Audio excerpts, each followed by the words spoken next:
A ruthless mining conglomerate sold a 60-year-old farmer 40 acres of dead, crushed rock just to laugh at him. 3 years later, their CEO was sitting at that exact farmer's kitchen table, sweating through a custom suit, offering $10 million to buy it back. The farmer's answer, absolutely not. In the shadow of the Cascade Mountains lies Pine Ridge, Oregon, a town that used to be split evenly between men who worked the soil and men who blew up the earth. For decades the divide was clear. The farmers stuck to the fertile valleys, and the miners from Belmont Aggregates gnawed away at the foothills, extracting industrial-grade limestone and gravel for the booming construction markets on the coast. James Hayes was a man of the valley. At 62, his face was a map of hard-won harvests and brutal frosts. He owned a modest 100-acre property that had been in the Hayes family for 3 generations. But James had a problem.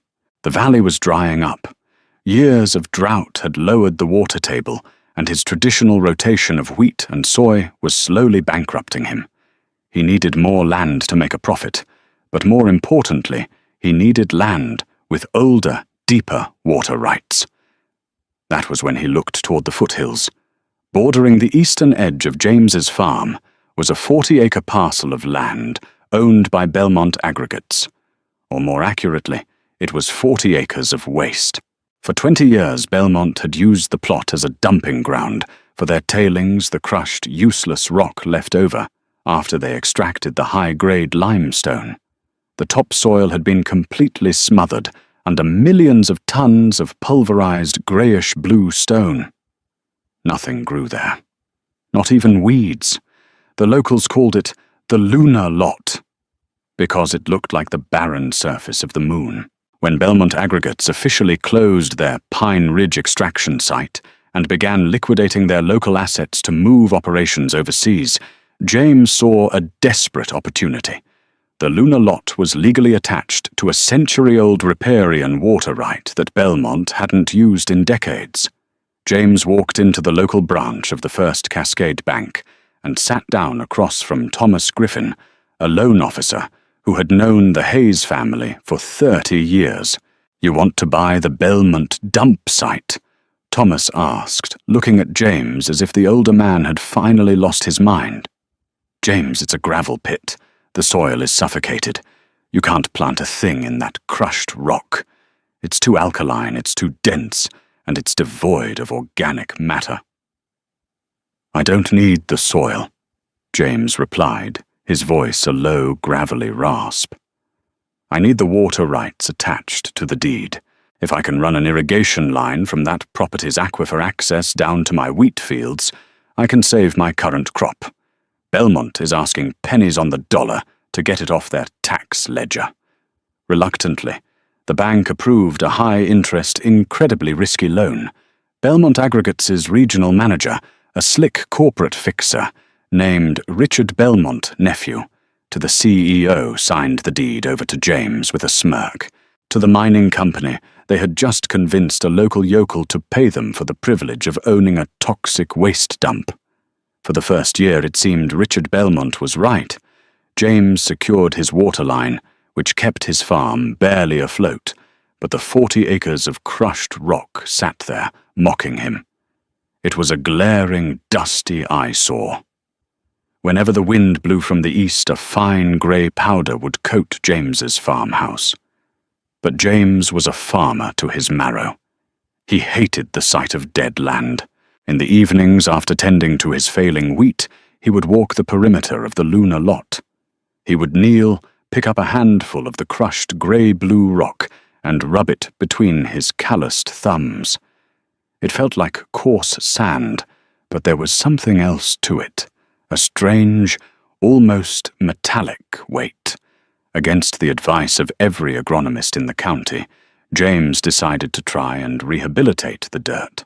He didn't have the money to truck in fresh topsoil, so he relied on brute force and old science. He hitched his heaviest steel ripper to his aging John Deere tractor and drove into the wasteland. The sound of the steel blades grinding against the compacted rock was deafening. Sparks flew. He broke 3 shear pins in the first hour. But day after day, James ripped the crushed rock open, trying to introduce oxygen back into the smothered earth. Next, he needed organic matter. He struck a deal with the local dairy operations, hauling hundreds of tons of raw manure and spreading it over the pulverized stone.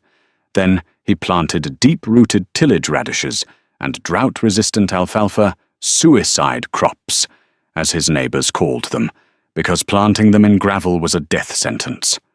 The first harvest yielded absolutely nothing. The seeds rotted or withered under the baking sun. The rock was too hostile. "You're throwing good money after bad, James," his neighbor William Tanner told him over the fence one afternoon. "That ground is cursed. The miners poisoned it." "The earth doesn't die, William," James replied stubbornly, wiping grease from his forehead. "It just goes to sleep. You just have to figure out how to wake it up." James didn't know it yet, but the crushed rock wasn't poisoning his fields. It was waiting. Underneath the manure and the struggling roots, a complex, microscopic chemical reaction was beginning to take place. Year 3 began with a remarkably wet spring. For 3 weeks, heavy rains battered the Cascade foothills. When the skies finally cleared, something impossible happened on the lunar lot. James woke up one morning, poured his coffee, and looked out his kitchen window toward the 40-acre dump. He blinked, rubbed his eyes, and looked again.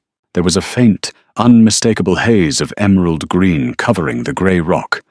He left his coffee on the counter, grabbed his boots, and practically ran to the fence line. The deep-rooted alfalfa he had seeded before the winter hadn't just survived, it had exploded. The roots had managed to penetrate the pulverized rock, but more shockingly, the plants were a vibrant dark green, standing nearly 2 feet tall, thick and lush. James dropped to his knees and dug into the earth with his bare hands. What he found left him breathless. The crushed rock had begun to break down at an accelerated rate. The combination of the raw manure, the aggressive root systems, and the heavy spring rain had triggered an intense biological weathering process. Curious, James called in David Miller, an independent soil agronomist from Oregon State University. David arrived with a clipboard and a skeptical attitude, but after taking a dozen core samples and running them through a portable spectrometer in the back of his truck, he stood in the middle of the field in stunned silence. "James, what exactly did Belmont mine out of this ridge?" David asked, his voice trembling slightly. "Limestone, mostly," James said. "And gravel." "No," David said, shaking his head. "They were digging through something to get to the limestone. This grey-blue rock. It's a specific type of volcanic basalt, but it's loaded with an incredibly rare mix of trace minerals, silicates magnesium ion, and trace elements I can't even name without lab testing. By crushing it to dust and leaving it here, Belmont effectively created a massive stockpile of paramagnetic rock dust." "Speak English, David," James muttered. "James, when you added the organic matter and the water, you turned this field into a massive geological battery. The crushed rock is remineralizing the soil at a rate I've never seen in nature. The plants are feeding on a mineral profile that usually only exists on the slopes of active volcanoes. This isn't dead soil. This is, without exaggeration, the most nutrient-dense, fertile 40 acres in North America." James didn't fully understand the science, but he understood the results. He immediately pivoted. Instead of cheap alfalfa, he took out a second mortgage and imported premium virus-free Pinot Noir grapevines, a massive gamble in this microclimate. By year 4, the vines were producing. The growth was so vigorous, it defied botanical logic. The grapes were small, tight, and possessed a shockingly thick skin. He sold his first small harvest to Clara Higgins, a master vintner, who owned a boutique winery a few miles up the valley. 2 weeks later, Clara drove her truck up James's driveway in a cloud of dust, slammed the brakes, and ran out holding a beaker of raw, unfermented grape juice. "James," she yelled. "Taste this." James took a sip. It was an explosion of complexity, deep earthy, with a mineral spine that lingered on the palate for minutes. The bricks levels the acidity, the tannins. "It's mathematically perfect," Clara stammered.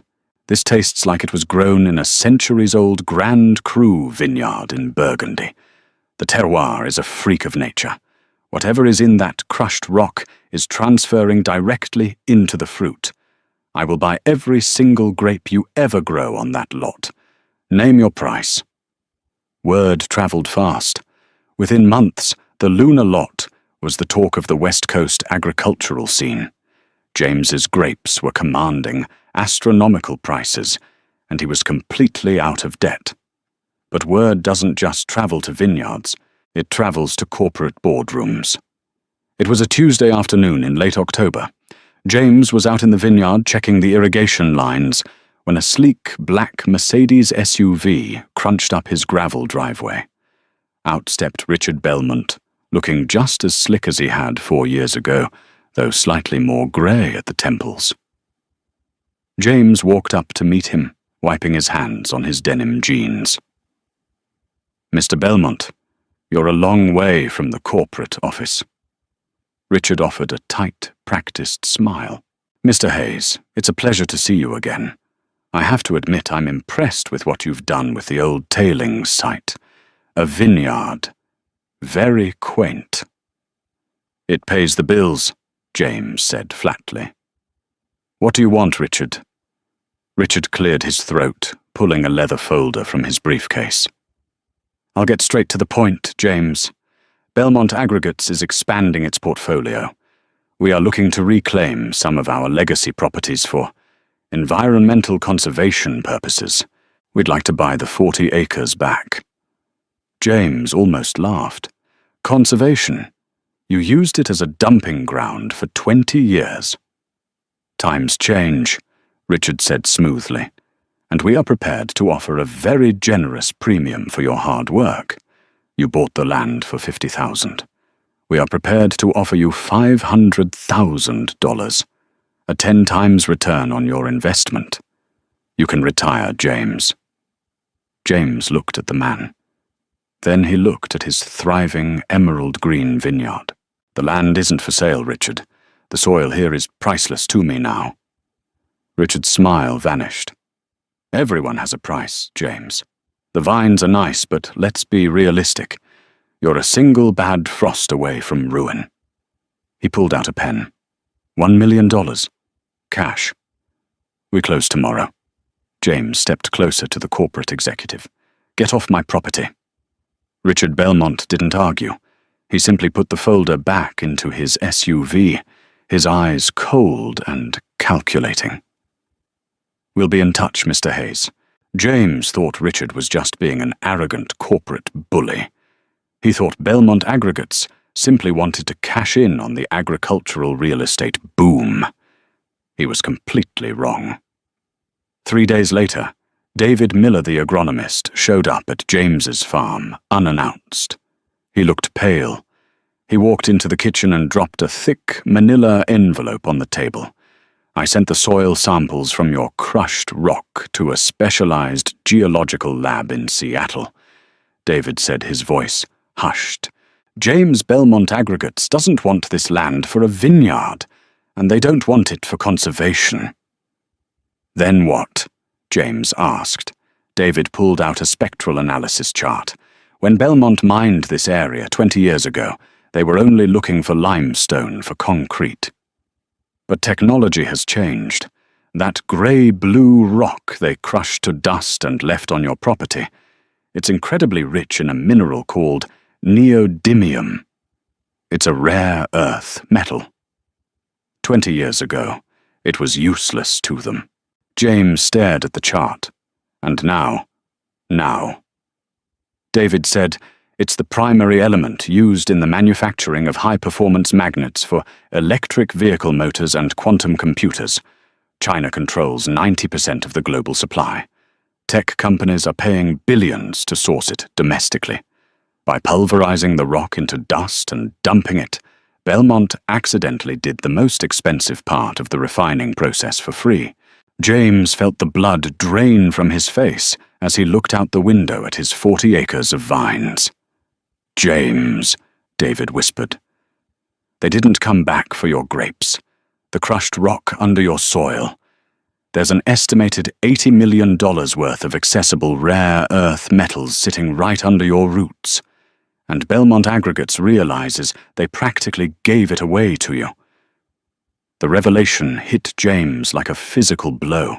He stood in the middle of his vineyard, surrounded by the impossibly green leaves of his Pinot Noir vines, realizing that the very dirt beneath his boots was a gold mine disguised as a graveyard.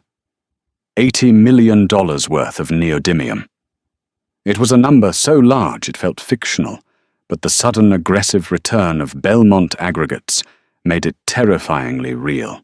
Corporate greed does not accept defeat easily, and it certainly doesn't accept a loss of $80 million due to a bureaucratic oversight. 2 weeks after Richard Belmont's visit, the harassment began. It didn't start with lawyers. It started with logistics. The county maintenance crews, heavily lobbied by Belmont Aggregates' deep pockets, suddenly declared the primary access road to James's farm structurally deficient for commercial transport. Overnight, James could not bring in the heavy trucks needed to transport his upcoming autumn harvest. Next came the surveyors. Unmarked white trucks began idling on the county roads bordering James's property line. Men in high-visibility vests stood for hours pointing laser transits and launching small drones that buzzed like angry hornets over his property. They were looking for a violation, any minor code infraction, any misplaced fence post, any excuse to drag James into an injunction.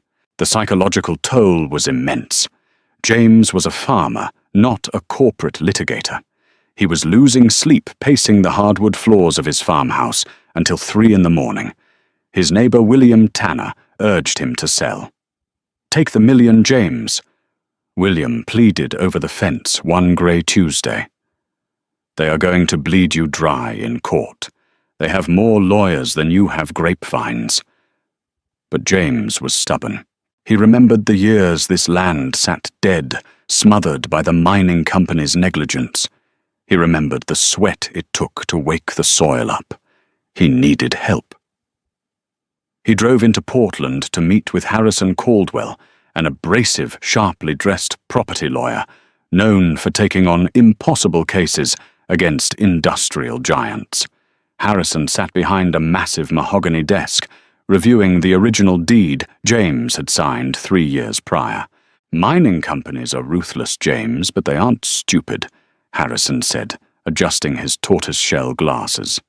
He tapped a manicured finger against the paperwork. "When Belmont Aggregates sold you this property, they sold you the surface rights.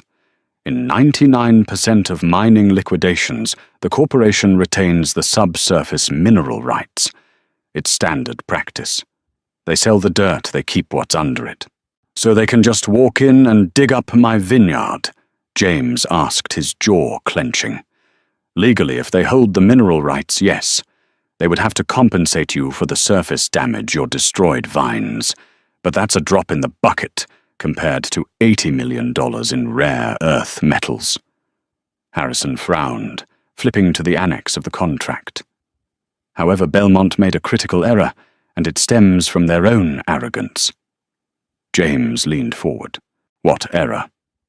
"To claim subsurface mineral rights, the minerals actually have to be subsurface," Harrison explained, a predatory grin forming on his face. "When they extracted the limestone 20 years ago, they hauled the waste rock out of the earth, crushed it, and dumped it on top of this 40-acre plot. They fundamentally moved the rock from the subsurface to the surface. Does that matter?" "It matters immensely," Harrison said, his voice rising with excitement. At the time, they considered it toxic waste. To avoid paying exorbitant federal environmental cleanup fees on abandoned industrial waste, Belmont lobbied the local government to reclassify the crushed rock. They legally designated the tailings as agricultural surface refuse. They literally redefined their own crushed rock as dirt so they could sell it to you without an EPA audit. James's eyes widened as the realization set in. They legally classified the neodymium as dirt. Exactly. Harrison laughed, slapping the desk. They legally severed the rare earth metals from their subsurface mineral rights to dodge taxes. By doing so, they sold it to you as topsoil. Legally speaking, James, that neodymium is no longer a mined mineral. It is the soil of your farm. They have absolutely no claim to it. If they want it, they have to buy the farm. The relief was overwhelming, but Harrison quickly raised a hand to temper James's hope. Don't celebrate yet. Belmont Aggregates has a legal department the size of a small town. When they realize we know about the neodymium, they won't just offer you $1 million. They will try to bury you. They will file frivolous lawsuits claiming you defrauded them. They will try to bankrupt you through legal attrition before this ever sees a courtroom. We need a kill shot, James. Something so legally toxic that Belmont won't even dare to file a single piece of paper. Over the next month, the harassment escalated. Belmont's lawyers filed a temporary injunction against James's water rights, claiming his irrigation was destabilizing the local water table. It was a baseless claim, but it froze James's ability to water his crops for 10 agonizing days. The Pinot Noir vines, sensitive and demanding, began to show signs of severe stress. The leaves yellowed. Clara Higgins, the vintner, buying his grapes, called him in a panic warning that the flavor profile of the harvest was in jeopardy. James was running out of money, running out of water, and running out of time. Then the final blow came. James received a formal, heavy stock envelope in the mail. It was a notice of eminent domain exploration. Belmont Aggregates had leveraged their political connections at the state capitol. They were proposing a critical infrastructure railway that just happened to perfectly bisect James's 40 acres. If the state approved it, the government could force James to sell the land to Belmont for pennies, claiming it was for the public good. It was a brilliant, incredibly dirty, and entirely legal maneuver. "They've cornered us," James told Harrison over the phone, staring out at his drooping, thirsty vines. "Not yet," Harrison replied, the sound of furious typing echoing in the background. "I've been digging through the Environmental Protection Agency's archives. I found our kill shot, but we need to bait them. We need the CEO on your property. We need them to put an offer on the table so we can spring the trap." It was a suffocatingly hot afternoon in late August when the convoy arrived. 3 black luxury SUVs rolled up James's dusty driveway, practically vibrating with corporate menace. The doors opened, and out stepped an entourage of lawyers, followed by Richard Belmont, and finally the man himself, Jonathan Belmont, CEO of Belmont Aggregates. Jonathan was a man who looked like he had never held a shovel in his life. He wore a bespoke charcoal suit that probably cost more than James's tractor. He walked with the slow, deliberate pace of a man accustomed to unquestioned obedience. James was waiting for them on his front porch, a pitcher of iced tea in his hand. Beside him stood Harrison Caldwell, wearing a modest off-the-rack suit, looking entirely unimposing by design. "Mr. Hayes," Jonathan Belmont said, not bothering to extend his hand, "I apologize for the unannounced visit, but I believe it is time we stop playing games. May we come inside?" James silently pushed the screen door open. The group moved into James's modest kitchen. Jonathan sat at the head of the battered wooden table, looking entirely out of place. He gestured to one of his lawyers who placed a sleek, silver briefcase on the table and popped the latches. James, you are a resilient man. I respect that. Jonathan began, his voice smooth and practiced. My nephew Richard underestimated you. He offered you $1 million for a piece of property sitting on an incredibly valuable deposit of neodymium. You discovered our oversight. Congratulations. You won the lottery. Jonathan leaned forward, folding his manicured hands. But let's be realistic. You are a farmer. You don't have the infrastructure, the permits, or the capital to mine rare earth metals. Even if you tried, we would tie you up in federal court for the next 30 years. You would die long before you ever saw a dime from that rock. So I am going to make you a final offer. He slid a legally binding contract across the table. $10 million, Jonathan said softly. Cash. Transferred into your account by tomorrow morning. You walk away a very wealthy man, and Belmont Aggregates reclaims its assets.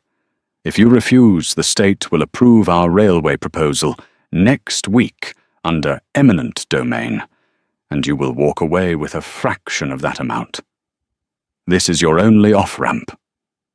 James looked at the contract. $10 million. It was more money than 100 generations of his family had ever seen. He could buy a massive estate in Napa. He could retire to a private island. He looked up at Jonathan Belmont. I don't want your money. I want to grow my grapes. Jonathan's polite veneer cracked a flash of genuine anger in his eyes. Don't be a fool, old man. Harrison Caldwell finally stepped forward, placing a thick, heavily stamped government dossier on top of Jonathan's $10 million contract. Actually, Jonathan James is being incredibly pragmatic, Harrison said cheerfully. You see, we've been doing some reading. Jonathan glanced at Harrison. And you are Harrison Caldwell James's legal counsel. We've been reviewing the EPA classifications from 2003, when your company legally classified this site as an agricultural surface refuse dump to avoid a federal cleanup audit. A minor clerical strategy, one of Belmont's lawyers scoffed. It has no bearing on our eminent domain claim. It has every bearing, Harrison countered, his eyes locking on to the CEO, because rare earth mining falls under the jurisdiction of the Federal Hazardous and Solid Waste Amendments. When you mine neodymium, the extraction process creates highly radioactive byproducts, specifically thorium and uranium. Jonathan Belmont's face went completely rigid. Harrison smiled, leaning his hands on the table. 20 years ago, you dumped 40 acres of crushed rock that contained heavy naturally occurring radioactive materials because you lied on your paperwork and called it agricultural dirt. You completely bypassed the EPA's nuclear regulatory protocols for toxic disposal. The kitchen went dead silent. Richard Belmont was staring at his uncle, visibly sweating. Now, Harrison continued, his voice dropping to a whisper. James isn't going to mine the neodymium. He's going to leave it right where it is, acting as an incredible mineral battery for his world-class vineyard. But if you try to take this land back, whether through a lawsuit, a buyout, or your cute little eminent domain railway, we will immediately petition the federal government for a Class 1 Superfund assessment. Jonathan Belmont swallowed hard. A single bead of sweat rolled down his temple, staining the collar of his bespoke suit. If the EPA tests this soil and realizes Belmont Aggregates illegally dumped millions of tons of radioactive adjacent materials near a public water table 20 years ago, Harrison tapped the dossier. The federal fines will exceed $200 million. They will strip your corporate charter. They will freeze your assets. And Jonathan, they will likely pursue criminal negligence charges against the executive board. Namely you. Harrison stepped back, crossing his arms. So, you can try to force James off his land for the neodymium, but the second you touch this property, the federal government will dismantle your entire company. Or you can tear up that contract, get off James's farm, and never ever come back. For a long, agonizing minute, the only sound in the kitchen was the ticking of the grandfather clock in the hallway. Jonathan Belmont stared at the EPA dossier. He looked at James, who was calmly sipping his iced tea. The CEO realized he had walked perfectly into a trap of his own company's making. The arrogance of the past had returned to execute the future. Without a word, Jonathan Belmont stood up. He didn't take the $10 million contract. He didn't look at his nephew. He simply turned and walked out of the house. The convoy of black SUVs sped down the driveway, throwing up a cloud of dust that settled quietly onto the emerald-green vines. The siege was over. The next year, the water rights injunction magically disappeared.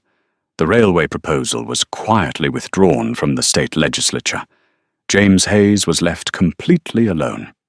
That autumn, James harvested his largest yield yet. The Pinot Noir produced from the Lunar lot went on to win gold at the International Wine Tasting in Geneva. Critics were baffled by the wine's incredible depth, its metallic, haunting finish, and its supernatural longevity. Bottles were selling to private collectors in New York and Paris for over $1,000 apiece. James never told the sommeliers that their prized vintage was feeding off a multi-million-dollar geological battery of rare earth metals. He simply smiled, cashed the checks, and watched his vines grow deep into the crushed, priceless rock. Belmont Aggregates had tried to leave him with a graveyard, but James Hayes had known a fundamental truth that the corporate world could never understand. The earth never truly dies. You just have to know how to wake it up. If James's incredible stand against corporate greed and his brilliant agricultural triumph inspired you, let us know in the comments below. Have you ever seen someone turn a seemingly hopeless situation into an absolute goldmine? Don't forget to hit that like button, share this video with your friends to spread James's amazing story, and subscribe to our channel for more real-life tales of underdogs who outsmarted the system. Thanks for watching, and we'll see you in the next story.